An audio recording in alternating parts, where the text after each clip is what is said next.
Good evening and welcome to the Board of Education meeting for Greeley Evans School District 6. Today is the 26th day of September 2022. This meeting will now come to order. Please stand and join us for the Pledge of Allegiance to our flag. Pledge allegiance to the flag of the United States of America and to the republic for which it stands, one nation, under God, indivisible, with liberty and justice for all.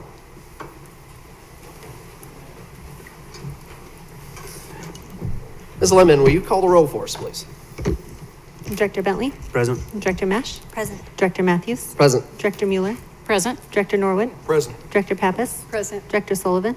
Present. All board members present. Thank you, Ms. Lemon.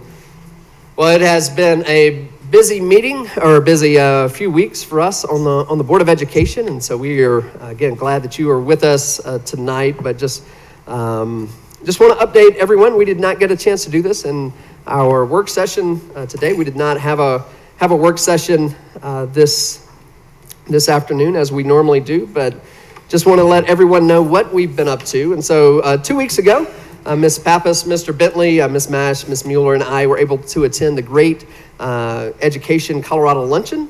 That was along with Representative Mary Young and Senator Bob Kirkmeyer, our District 6 administration, and our Toynton administrators.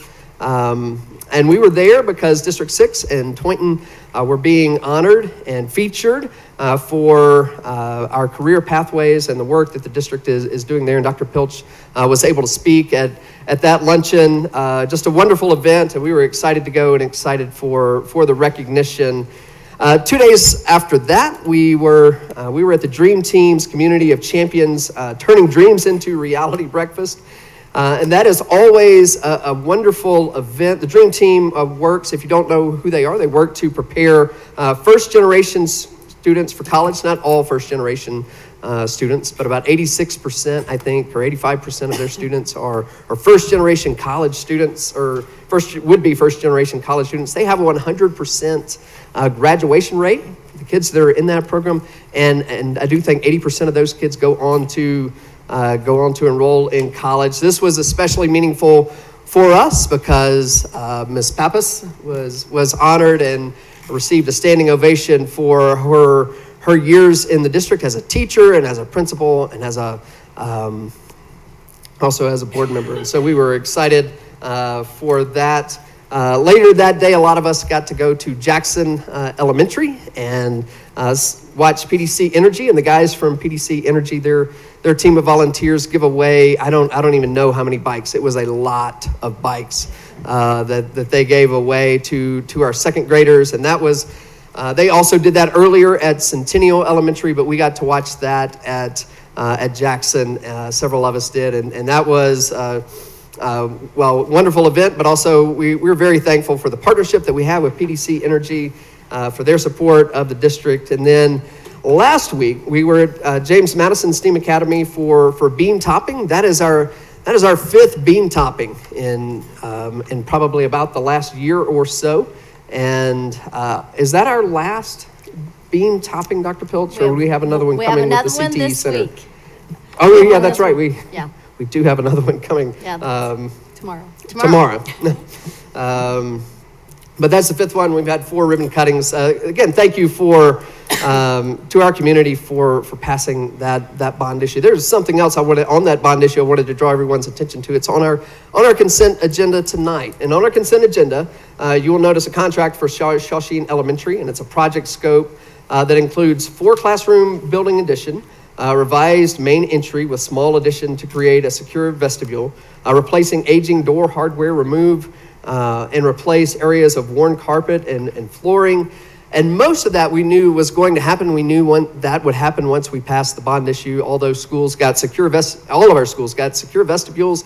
They got new carpet, they got new paint, we got secure door locks. What we did not anticipate is that Shawsheen would get 4 additional classrooms, and that is due just to the spectacular management of our bond issue. And so we always want to give thanks to Mr. Kent Henson, who's managed that bond issue, and also Ms. Megan Sponsler, who manages the financial end of that bond issue. It it is the gift that continues to give to this district. And we've been able to do so much more even than we anticipated in terms of removing those temporary classrooms. And we especially want to thank the voters of District 6 for passing that bond issue and making that possible for our students.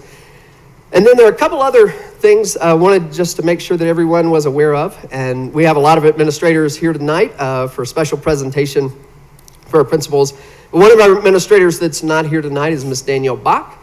And that's because Miss Bach, she's our Director of Nutrition Services. She's going to be, she is either right now or in the near future at the White House, and then meeting with a congressional delegation.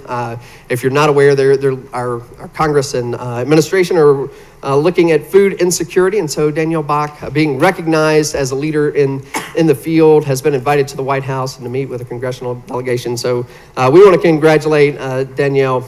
And then finally, this is Ms. Mueller's last meeting with us, and so we just said some goodbyes and shed tears with and for Ms. Mueller, but I want to publicly thank her for her time on this board and for again for her wisdom and the grace that she has exuded these last 3 years. And it has been a pleasure to serve with you. I think I can speak for the rest of our board and our former board members in that. And you will be dearly missed. And so thank you, Ms. Mueller. And those are all the announcements that I have tonight.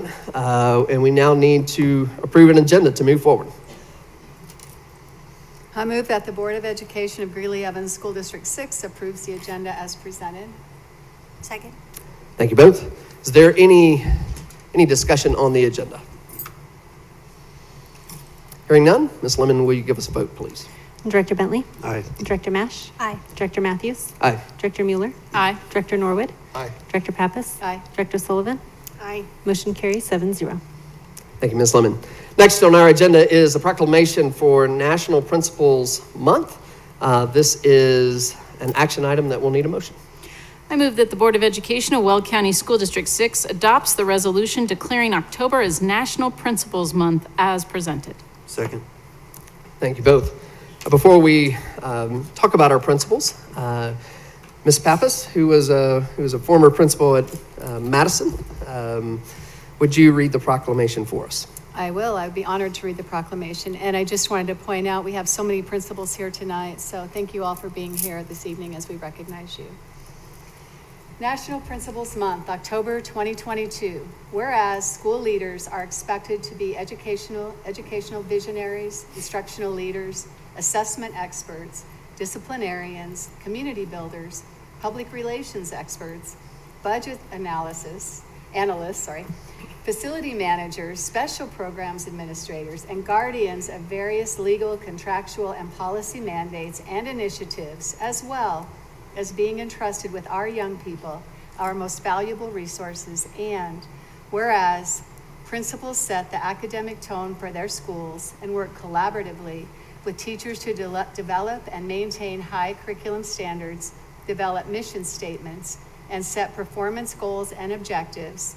And whereas the vision, dedication, and determination of a principal provides the mobilizing force behind any school reform effort, and where leadership is second only to classroom instruction among all school-related factors that contribute to what students learn at school, according to research conducted by Wallace Foundation.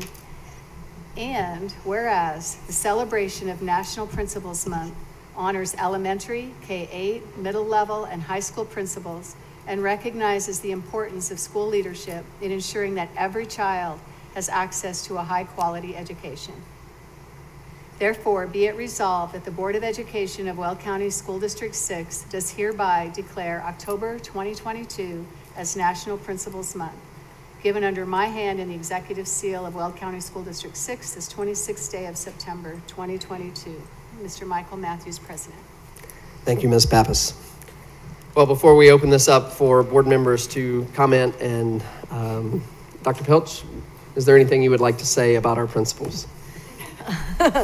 President Matthews, thank you. There is a lot for me to say about our principals. I will tell you that We achieve at the level that we do and have the success that we have here in District 6 because of the leadership at the building level. I'm so proud of our principals, our assistant principals, our deans of students.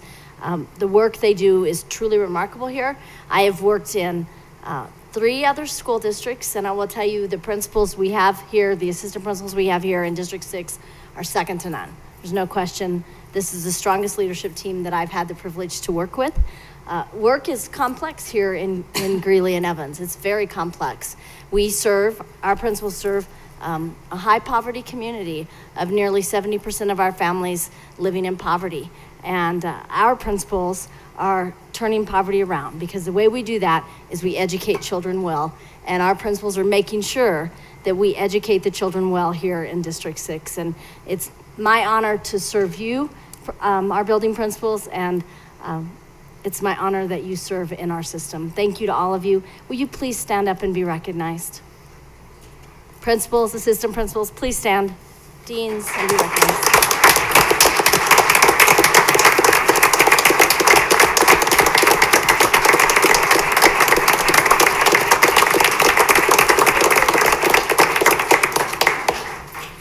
And I'm pretty confident those who are not here tonight are either running an athletic or activity event at their school, or a parent meeting, or supervising something back at their site. So thank you to all of you who were able to be here tonight. Thank you, Dr. Pilch. Mr. Bentley. Yeah, so just wanted to take a quick second and just say and recognize you guys that my limited exposure with principals was prior to the Board of Education was as a student. And they all are such polarizing figures, and I'm a little taller, but I really think it's more the fact that you guys are extraordinarily well in tune with the students. I walk around, you guys are the next, outside of the administration, we deal with you guys the most, second most, and it's really been a pleasure to get to know you guys and see the work you're doing, and kudos to you guys. It's really fun to see you in your environment out in the schools, and the way that you guys interact with the students, and the love they have for them, and the love that you guys have for the students. So thank you guys for everything you do, and keep up the good work. Thank you, Mr. Bentley. Ms. Mueller. So during my reception, when I made a few comments, I did a shout out for teachers, and by no means did I mean to not make a shout out to the principals, because I will tell you, there are a lot of people who may not understand how hard principals work, and that it is not just an 8 to 5 endeavor, that principals work long hours. They are doing a wide variety of tasks. I've seen principals direct traffic during drop-off. I've seen principals communicate with parents as kids are coming and going. I've seen principals just serve in a variety of ways. And I'm so impressed with the hard work. And I know that the buck stops with you, and that sometimes it is a very lonely position and a very difficult position. And just know that we see you, and we know how hard you work, and we appreciate all your efforts. Thank you, Ms. Mueller. Ms. Mash. I just appreciate the list of all of the things that principals are expected to be. And I think over the last couple of years, we needed to also add construction liaison, construction manager, construction something, because even the schools that aren't having major renovations, there's been minor things at every single school. And so I appreciate everyone pivoting in that way, and just being so excited for what their students were getting through those construction improvements. And just principals set the culture of the building, and that's really special. I think as a parent, my children have always felt known and seen by their principals. So I thank you all for knowing and seeing your students as well. Thank you, Ms. Mash. Any other questions, comments?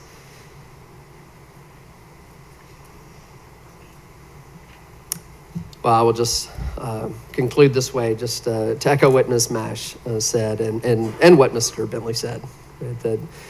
That we are, I think a lot of us have mixed emotions when we talk about principals, and maybe the principals that we had, and it's there's a cliche, right, that you get called into the principal's office, and We all know what that means. But again, when you get to serve it in this position and just see what our principals do and how hard they work and how long they work, we know that the classroom is truly where the magic happens in terms of a teacher being with children. But as Ms. Mash said, the culture of that building is set by our principals, and our teachers enjoy what they do and love what they do to the degree that culture is good and healthy. And so I know you guys don't get a lot of kudos. You probably don't get as many teacher gifts or gifts as the teachers do.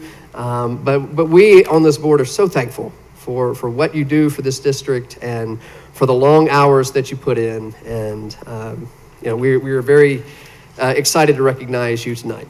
So with that, Ms. Lemon, will you give us a vote, please? Director Bentley? Aye. Director Mash? Aye. Director Matthews? Aye. Director Mueller? Aye. Director Norwood? Aye. Director Pappas? Aye. Director Sullivan? Aye. Motion carries 7-0. Thank you, Ms. Lemon.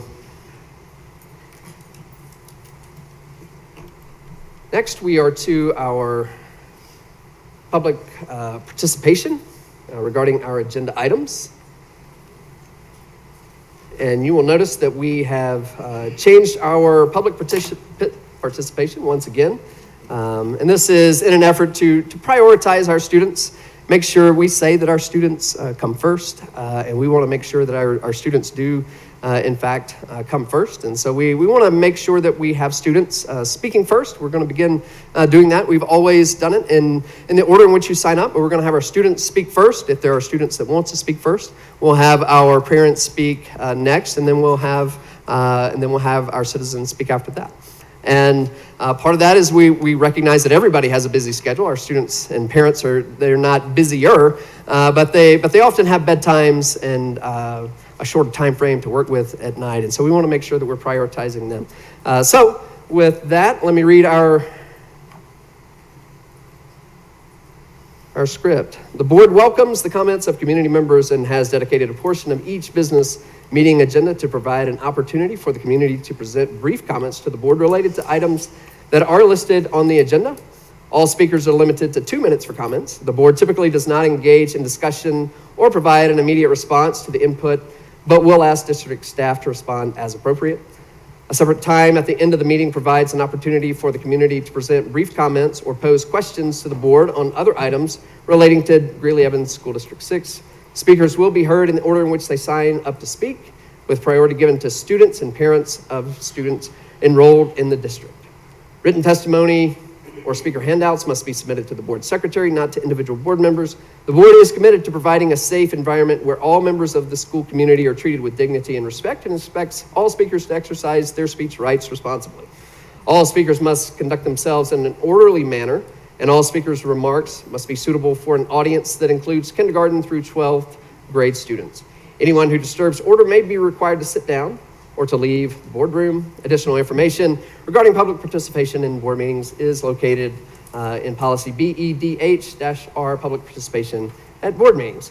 And so with that, our first speaker tonight for agenda items is Mr. Emmons, Matt Emmons. I think I'm pronouncing that correctly.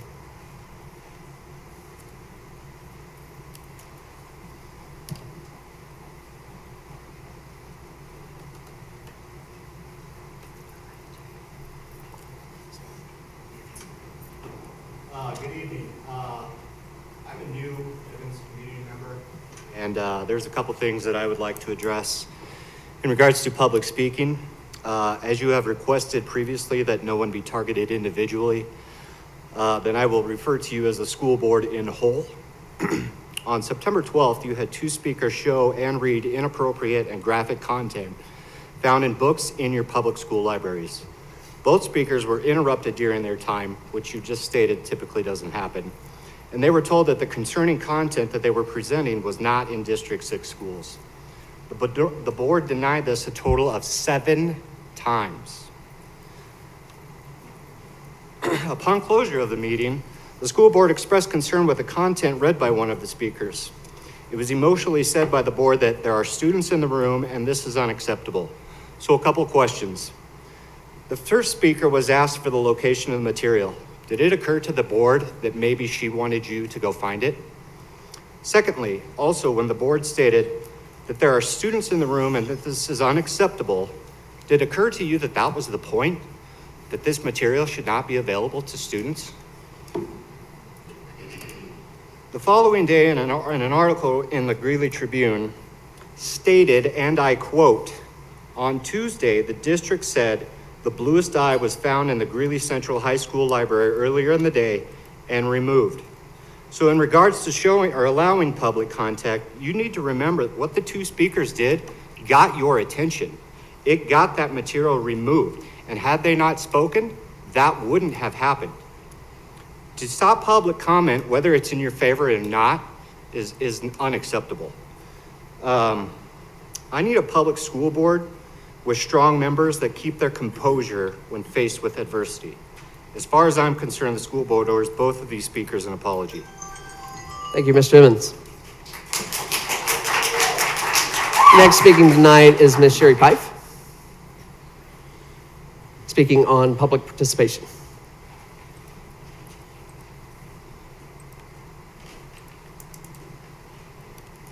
Hello, Sherry Pife Evans. I would like to say that I was shocked when I saw that this board held an executive session on public comment, but quite frankly, after the last few meetings, I'm not shocked at all.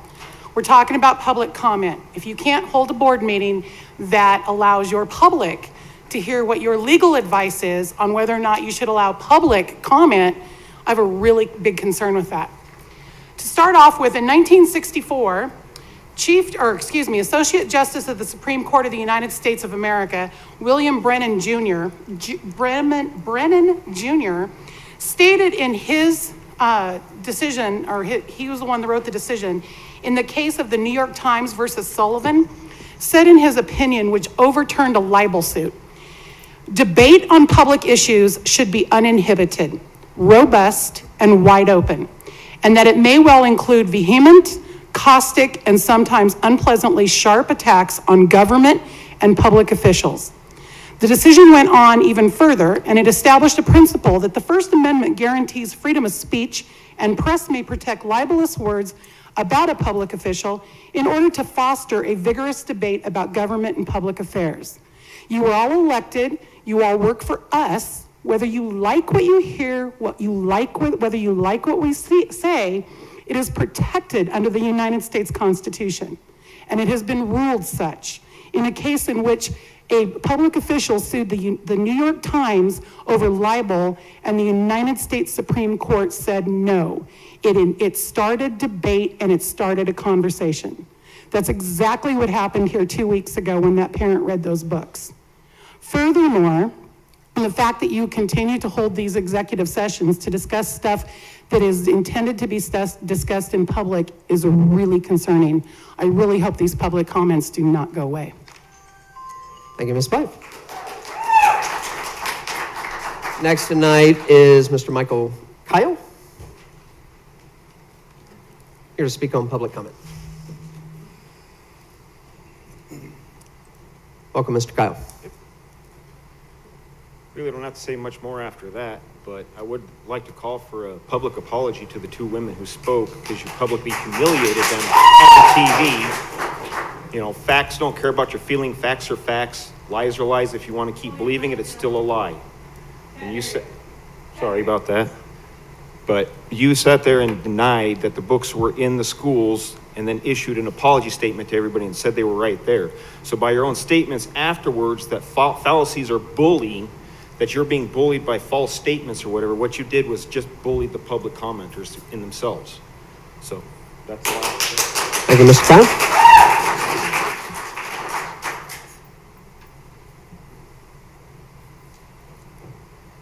Next, we'll have Ms. Sonia Miller, here to speak also on public comment.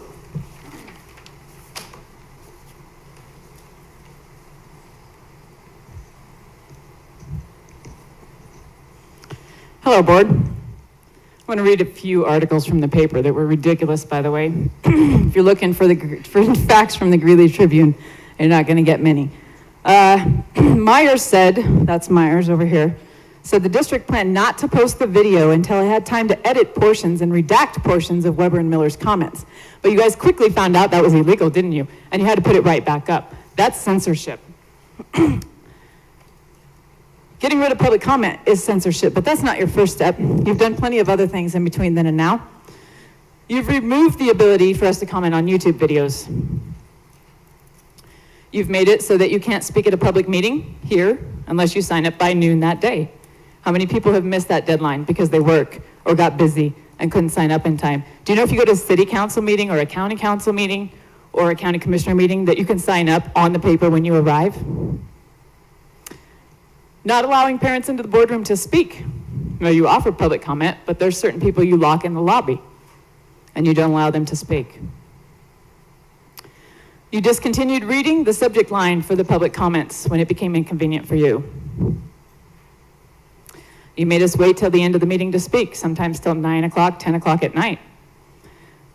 Then you say you gave us an extra minute by going from 2 minutes to 3 minutes, but in reality what you did is go from 4 minutes to 3 minutes because those who could speak twice on two different agenda items can now only speak once for 3 minutes instead of twice for 2 minutes each. You tell us how we can address the board and what we're allowed to say. You can't do that. You shut off microphones when people are speaking. You ask the public to leave before the dissenting commenters. Now is a good time to stand up and go if you wish, so you don't have to hear the real story of District 6. District 666, actually. We have 666 in our district logo, Pastor. Thank you, Ms. Miller. Next, we have Ms. Jamie Weber. Welcome, Ms. Weber.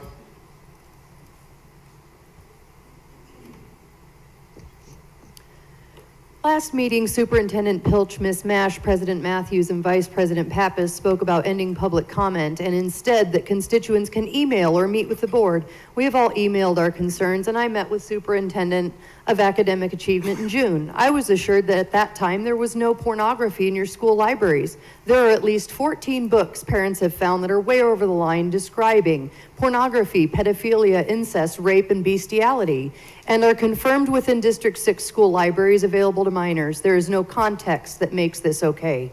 We are not asking for banning or burning books. We are asking for parents to be aware and to give consent to what their children can read, if that's what's in your libraries.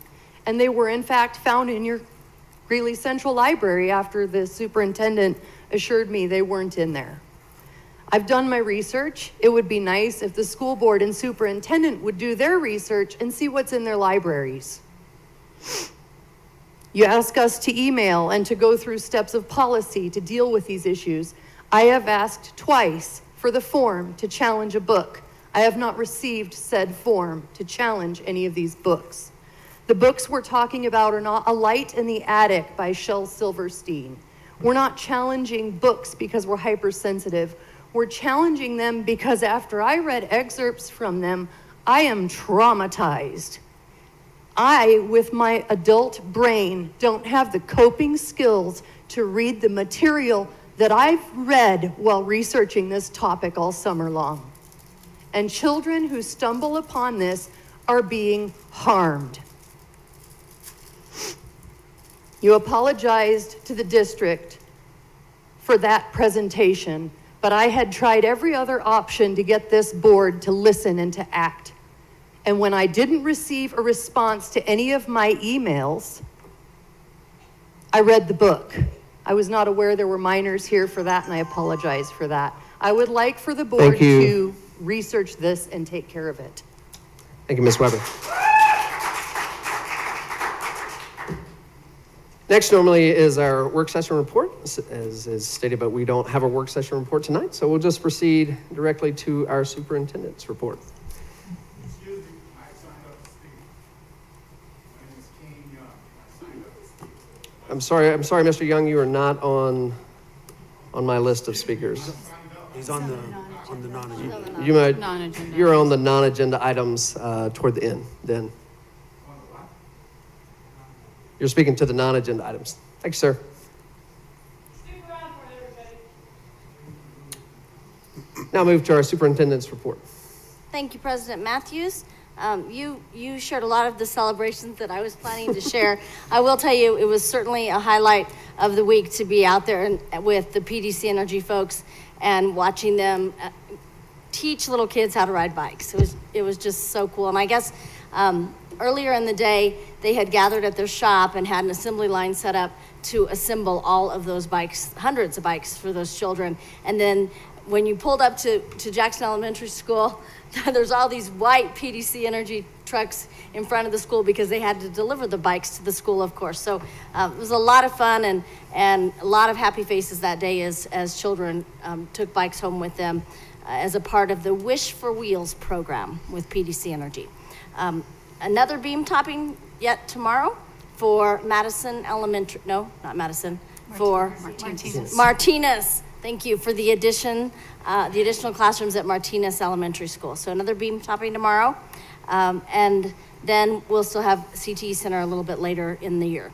I also wanted to share that the Wellness Fair is actually taking place right now for our staff out at Greeley West High School. And so we have lots of district staff there providing services, as well as lots of community agencies who we partner with are providing services and supports to our district staff and their families at that Wellness Fair today. I do want to talk a little bit about some upcoming dates for the Board of Education and for the public to know. Miss Mueller's last meeting is tonight, and we did have an opportunity to honor her before the meeting here. She will submit her resignation on September 30th, as she will move and take residence in Boulder Valley on October 1st. So the way this works is at the next regular board meeting, then the board must declare an opening. So that will happen on October 10th, at which point there will be a published application process that will go out to the community for folks to apply for Miss Mueller's position. On October 24th, so this is a change in our agenda coming up, on October 24th, we will not have a regular work session that night. We will do a work session with the candidates or the folks who are interested in being considered for that board opening, to do an orientation for those folks. We will hold interviews on November 1st and 2nd, and maybe only one of those days depending on how many applicants we have. And then the board will appoint that new board member or take a vote on November 14th for that new board member to be seated on the board, thereby having them in the position prior to the Colorado Association of School Boards Conference in December. So a couple other announcements to go along those lines. And on October 10th, our next board meeting, again, we will have another executive session. And Ms. Pipe, you mentioned the executive session. We went into executive session to receive legal advice, which is completely appropriate under school law to be able to go into executive session to receive legal advice. And we will do the same on October 10th. Again, we'll have an executive session, so there won't be a work session meeting at the next board meeting either, for those of you who tend to attend our work sessions.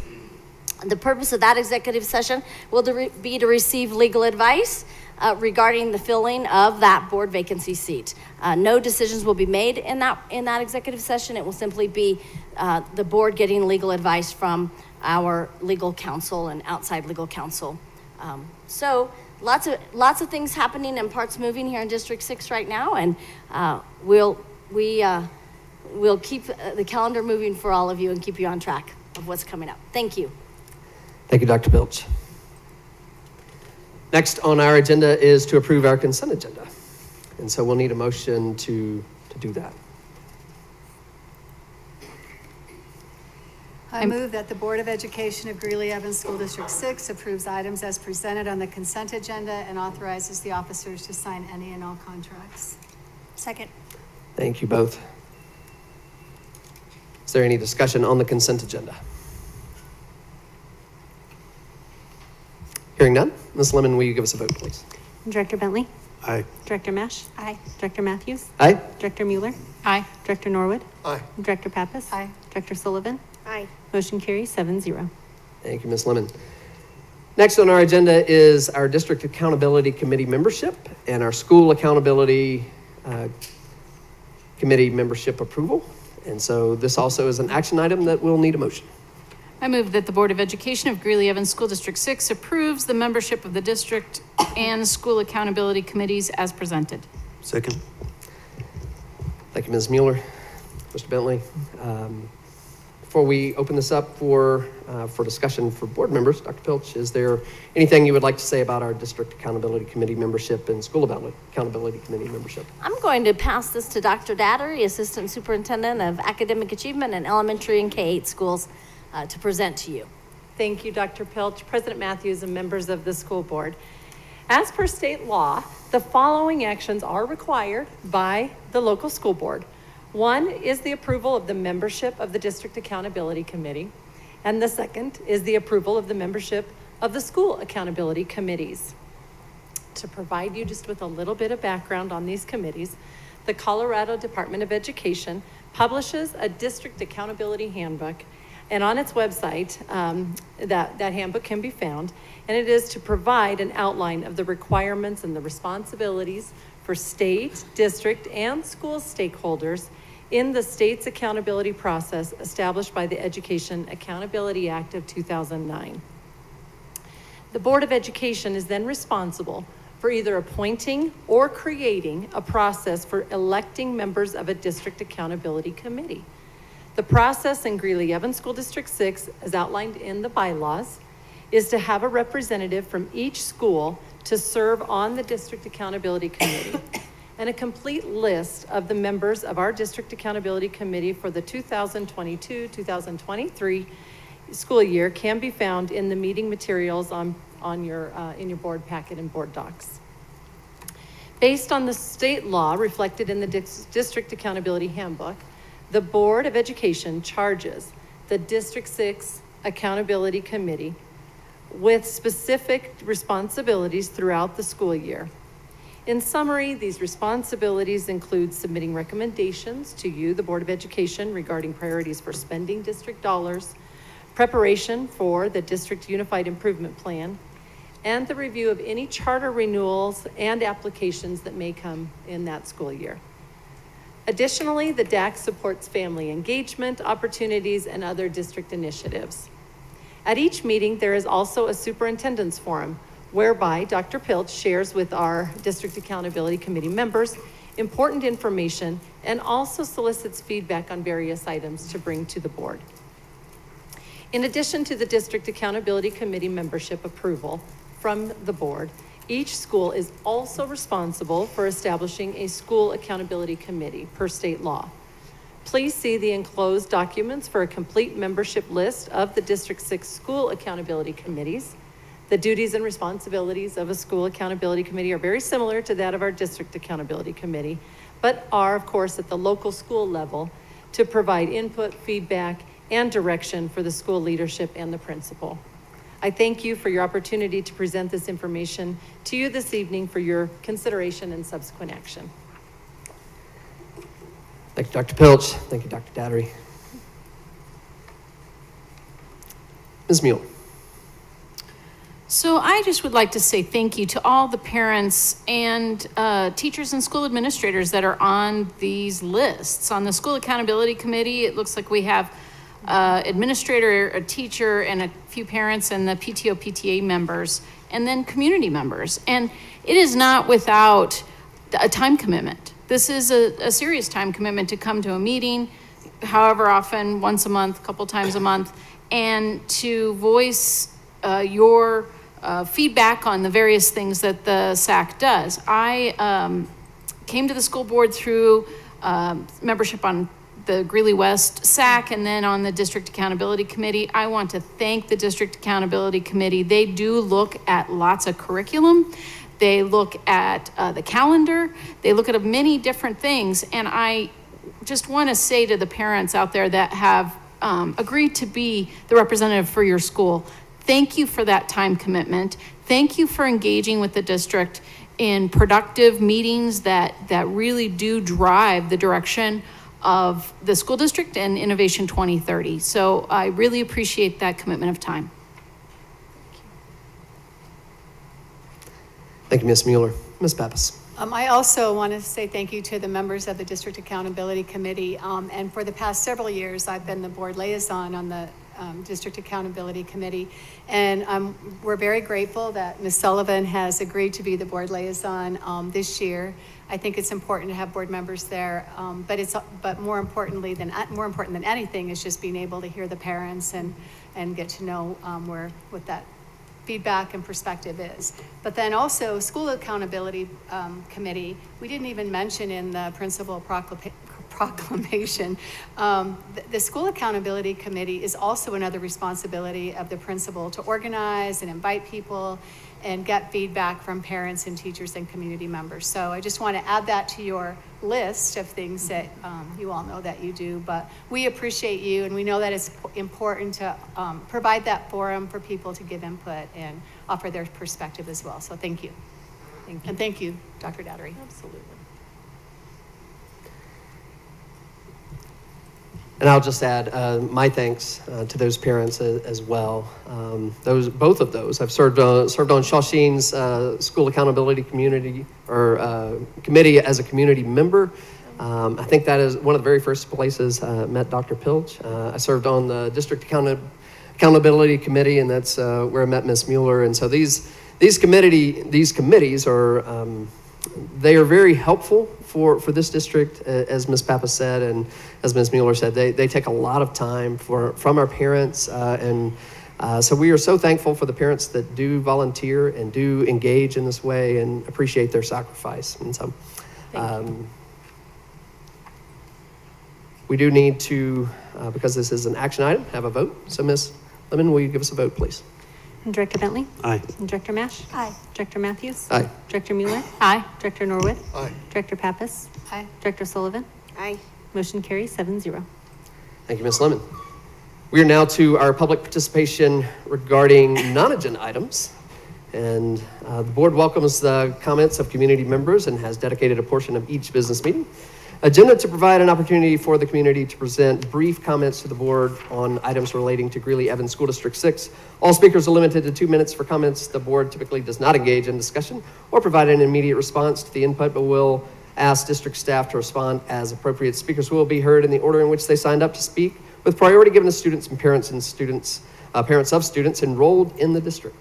Written testimony of speaker handouts must be submitted to the board secretary, not to individual board members.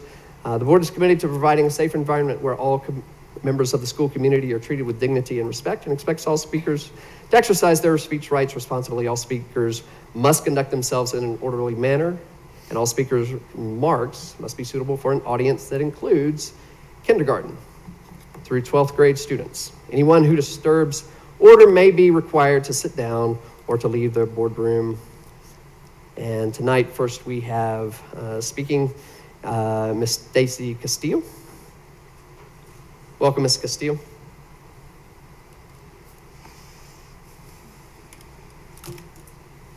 Good evening. Thank you for this opportunity.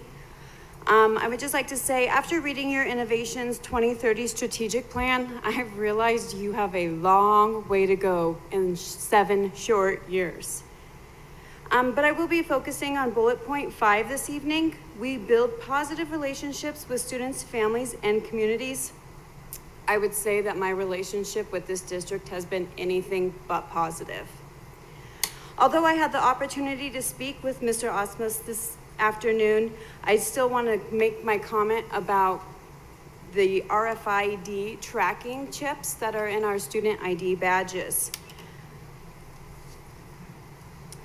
This was brought to our attention at our last work session when Mr. Henson with Support Services mentioned that the kids can be tracked from one building to the next. I have been told that it is just for the buses, but that sounds kind of weird. I was told these RFID tracking chips are for safety, so that they have a roster of students who are on the bus and will hopefully prevent anyone who is not supposed to be on the bus from getting on that bus. But that technology wasn't installed until this year, but the chips were installed in badges last year. And if this is for safety, why is it that my child has ridden a bus multiple times this year without a student ID, let alone scanning it? Something seems really suspicious about this, considering this is a barcode on these IDs being scanned not only for lunch and library books, but also for the bus. So what is the point of the chip? The Greeley Evans Transit only uses barcodes. I called them and checked. I can't imagine the cost of putting almost 22,000 RFID tracking chips in student IDs. No wonder you want the MLO to go through. This really screams that you are taking our money to track our kids without our consent or our knowledge. I have asked Mr. Osmus to Thank you, have Ms. the Castillo. district notified. I know that my daughter felt like a victim. Thank you, Ms. Castillo. Next, we have Ms. Margarita Shawcross. Welcome, Ms. Shawcross.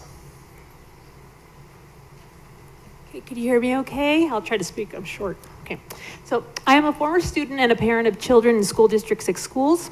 I'm also a librarian with an interest in intellectual freedom issues and libraries, and I'm here to discuss the concern over books that have been brought up at previous school board meetings.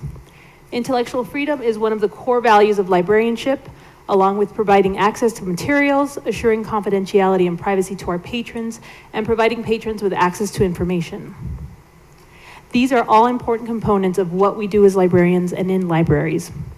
Intellectual freedom includes the freedom to hold opinions without interference and to seek, receive, and impart information and ideas through any media, and in this case, it's books. To us, intellectual freedom is the basis for any democratic system, and as librarians, we are serious about providing materials of all different opinions because we believe it contributes to a thriving democracy. Ironically, the folks presenting at the last meeting spoke of feeling that their voices weren't being heard and of being silent, not connecting that they are attempting to do the same of other voices by demanding banning of books. I have read both books mentioned at the previous meeting, and I found them to be beautiful and deep and thought-provoking. It is unfortunate that most of the context to the text wasn't given. Regardless, and because I only have 2 minutes, I suggest that the board be prepared for such challenges. The American Library Association and the American Association of School Librarians have resources available to help you in developing policies and procedures to help address concerns as they come about. Just Google school library challenges and it will be the first hit. Thank you. Thank you, Ms. Shawcross. Ms. Candace Sawyer will be our next speaker. Ms. Sawyer? Ms. Candace Sawyer is our next speaker. Ms. Sawyer?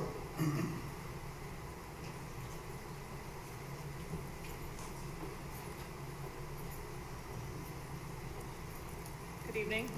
Welcome, Ms. Sawyer. So I also was looking at some of your bullet points on your values and beliefs in this district. The first one I'm going to hit on is our students come first. If this is true, then why is the safety and bullying continuing to go on in this school? There's a huge safety issue.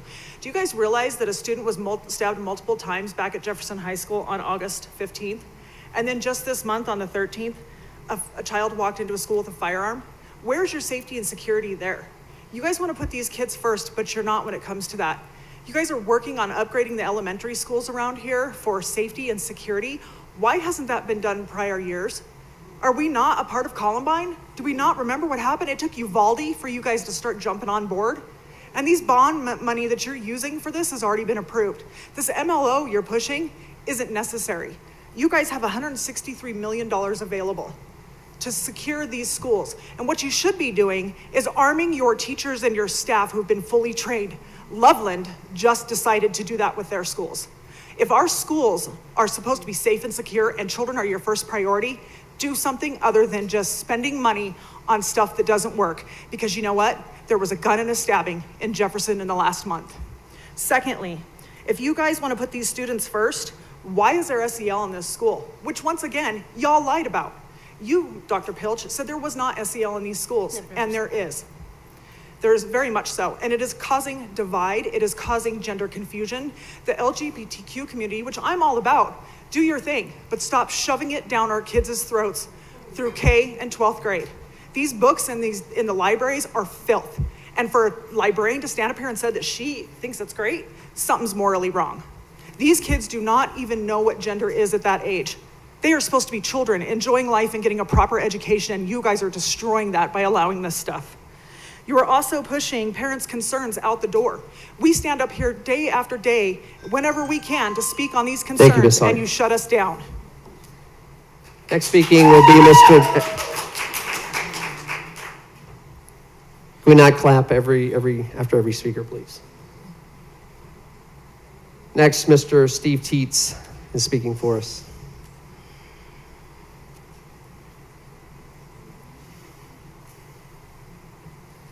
Welcome, Mr. Teets.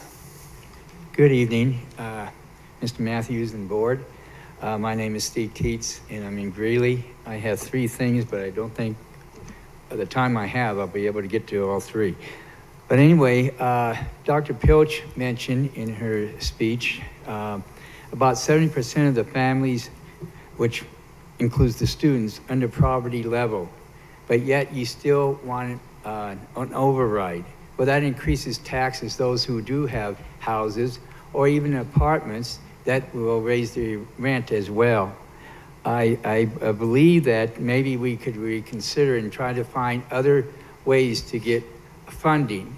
What I understand, you probably can get it from the marijuana tax or the lottery or various other general from the state or from other grants, even maybe from the federal government.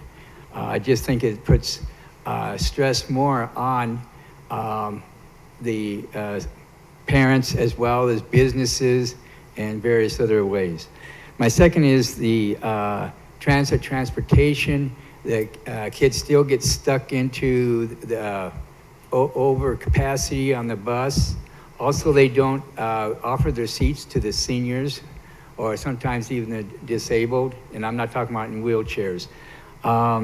In fact, recently I got on the bus, I had something in my hand, and none of the students offered a seat to me. And I've seen that to other people that are seniors too as well. And it's becoming more and more of a problem. They have been disrespectful to other passengers as well as each other.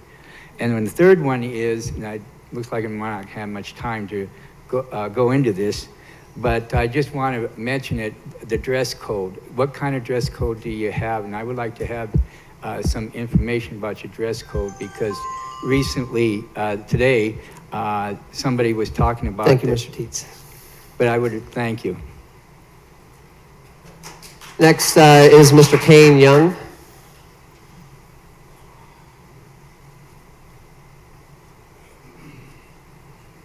Welcome, Mr. Young. My name is Kane. I am the founder of Task Force Freedom. We're fighting the teaching of critical race theory, social and emotional learning, and the sexual grooming of our children.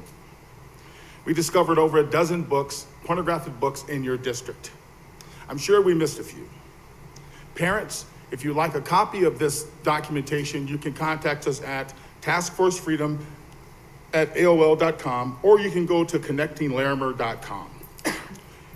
Let me make this clear. We are not interested in banning or burning any books. Not a one. The simple solution is to secure these books, isolate these books someplace where all these students can have access to them. And then you can have parental approval. A parent can say, yep, I want my kids looking at pornography. That is their choice. I will advise you or give you some information about scrubbing the two books that you scrubbed that we brought to your attention last couple weeks ago. It is a violation of the state and federal constitution, what you did. You violated the law. It also violates the 1985 case law. You can look it up. You're supposed to be the caretakers of these kids, and you're failing. You have the power to protect these children from this pornography, or you can choose to continue to harm these babies. Parents are watching. We're watching. Parents, this is my advice to you. Take your children out of these government schools. They are not safe. They are not misguided. They are not mistaken. They are corrupt. And I know that you're hurting. Your children are hurting. And maybe that's necessary for the parents to learn that they should never, ever vote for people like you ever again. Thank you, Mr. Young. Again, if we could not have applause between their speakers. Thank you. Next speaking is Ms. Rhonda Solis.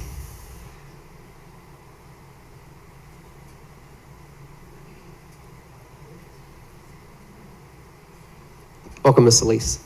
Good evening. I've had the distinct pleasure of going around talking about education to a lot of different communities. And one of the things that I've heard is how amazing District 6 is. When it comes to actually teaching, educating, moving our graduation rates up, even during COVID, this is the district that they point to. You want to know how that work gets done? Go to Greeley Evans, because they're doing it. I'm a longtime community member. I am a product of D6. My kids are products of D6, and I also served on the Greeley Evans School Board. When I first got on the board, this district was in trouble. We had a lot of teachers unhappy. We didn't have relationships that were positive with our community, and we had a lot of work to do. Over the last 8 years, we did that work, and we came together as community. We came together as independents, Republicans, and Democrats for kids. We passed an MLO, and we've seen numerous kids benefit from that, whether it's helping pay for AP tests, cameras that are in our schools, a system to check in volunteers and do background checks, along with our bond, which has secured our entryways to our schools. Do we have work to do? Sure. But let me tell you, you all are doing a great job. And I know you've heard a lot of negative things, and that's a national energy. It's a political energy. And what I ask is that you stand strong, you stand together, and you keep doing the work that you're doing. And that we don't allow this energy, these politics, to be part of this discussion. Our kids are not political pawns, and it's time that we stand strong and stand together. And we've done this before. And this energy, I'm not quite sure why it's to the level that it is. But there's lots of things to be concerned. But thank you, and I support the MLO. Thank you, Ms. Solis. Next speaking tonight, we have Mr. David Meek. Everybody's in a hurry tonight. I'm David Meek. Welcome, Mr. Meek. Well, thank you all. Hey, I'm glad to see you all here tonight. I want to thank you all for coming out tonight and being recognized, and you even stayed around for hear me. I want to let you all know you don't have to worry about me running for office, so you don't have to talk about me at the executive meeting, but I hope I can get a born-again, real pastor on your committee and help turn this thing around. But yeah, I do want to say thank you. I've been here 31 years. My 3 kids went through your district, and I'm not leaving nor moving. I know you want me to, but I'm not. But any second, I'm going up, straight up when that trumpet sounds. That's the only reason why I'm hanging around, because I want to hear that trumpet sound. You know, when Satan was trying to take over and say, look at all this free food we're giving to you, if you just do some miracles, you know what Jesus told him? Man shall not live by bread alone, but by every word that proceedeth out of the mouth of God. And for 20 years, I've been trying to get the Bible back in schools. A lot of you don't know it used to be there, but one woman, Madam Maria Hera, got the prayer Bible out. So I've been working like 20 years. You know, we had the Bible in schools 20 years ago. We wouldn't be near the mess that we're in today. And they just keep saying no. Don't feel bad. Loveland listened to that book a few weeks ago, that terrible book. I almost threw up in that board meeting. And they sat there like you all did. And one of them's a doctor, superintendent at Loveland, and there's 2 other doctors on the board, and they endured that. But I left afterwards like my brother left, and the policeman left. So anyway, God help us. God help us. If we ever need, we don't need a Holy Ghost revival. Because he's the Alpha Omega, he's beginning and the end. He said, and whatever got me, and I ain't got it read out. But you talk about heaven at the end of the book, and then he says, but the unbelievable and the fearful which you all become will not inherit. And liars will not inherit the kingdom of God, but they'll go to the lake of fire. God help us all. Thank you very much. Thank you, Mr. Meek. Again,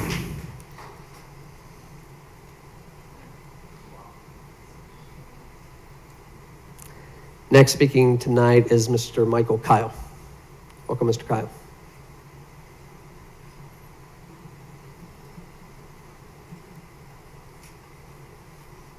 So to think that this school district is what everybody looks to as being great or whatever, if there's a simple stats from School Digger as far as school ratings, rating out of 921 schools, 741st, 753rd, 763rd. Those are just some of the top rated school. These are what, elementary schools. So our school ratings are pretty horrible.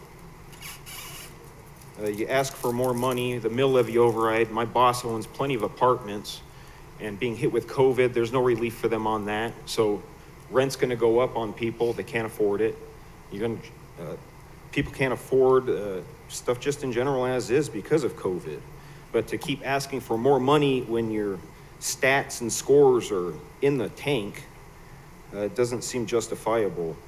You blew through the bond issue or bond money and then straight into the mill levy override. You look at Greeley West, $128 million was their emblem on every single piece of weight equipment in the weight room. Was that necessary?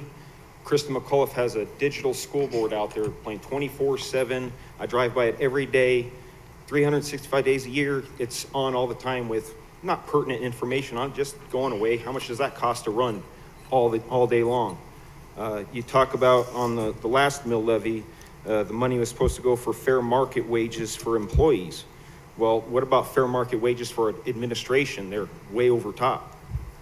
So to keep asking for more money just doesn't seem right. You can make cuts where they need to be. So.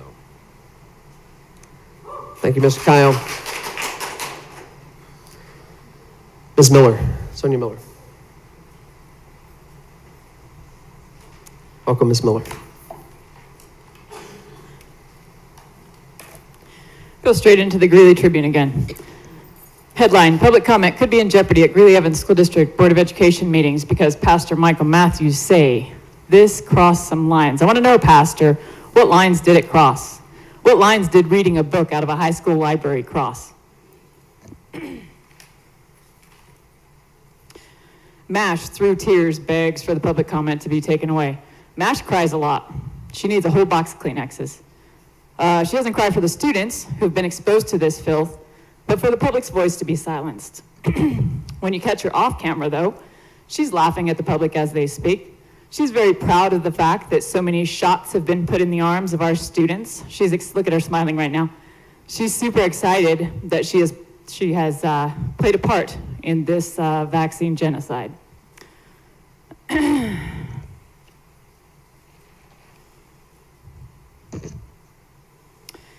Article says, Gates and Corliss did not advance to the podium to confront Miller. What they did do is advance to the podium to confront Kane, who was with me last time, but the Tribune didn't report on that. Never does. They left that out conveniently, as our subpar newspaper usually does leave out all the important details. Pastor Michael Matthews said in the paper, he says, and I quote, he called it incredibly sad and discouraging that Weber and Miller would use public comments to air their complaints. Pastor Michael Matthews, that's what this is for. Our rights don't care about your feelings. He also said, actually, Mueller said that according to the new bullying policy, that will include false accusations, and all of you have falsely accused myself and one other speaker of being liars. You owe us an apology. You are bullying us. You are bullying the public. 666, Pastor. When are you going to do something about that 666 in our district logo? Thank you, Ms. Miller. Next, we have Ms. Kimberly Destry.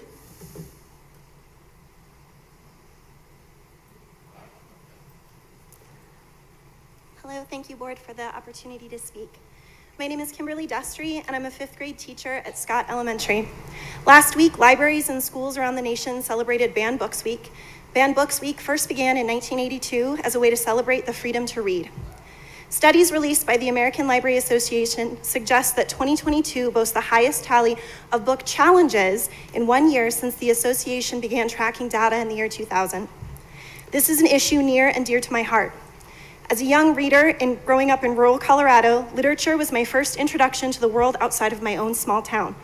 I was largely allowed to read whatever I decided to pull from the shelves, but my mother would talk to me about every title that made its way into our home. She asked questions when she didn't understand something and allowed my brother and I to form opinions of our own.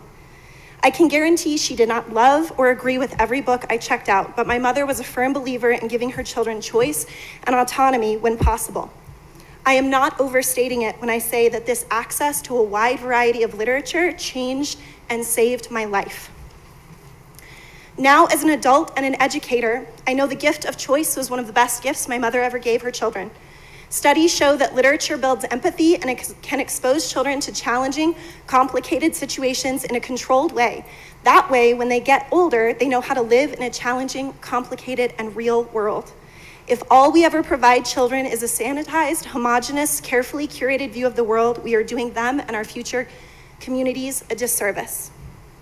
Since beginning as a volunteer in District 6 and now as a proud educator, I know that we have not banned, censored books, and I hope that that continues to be our stance.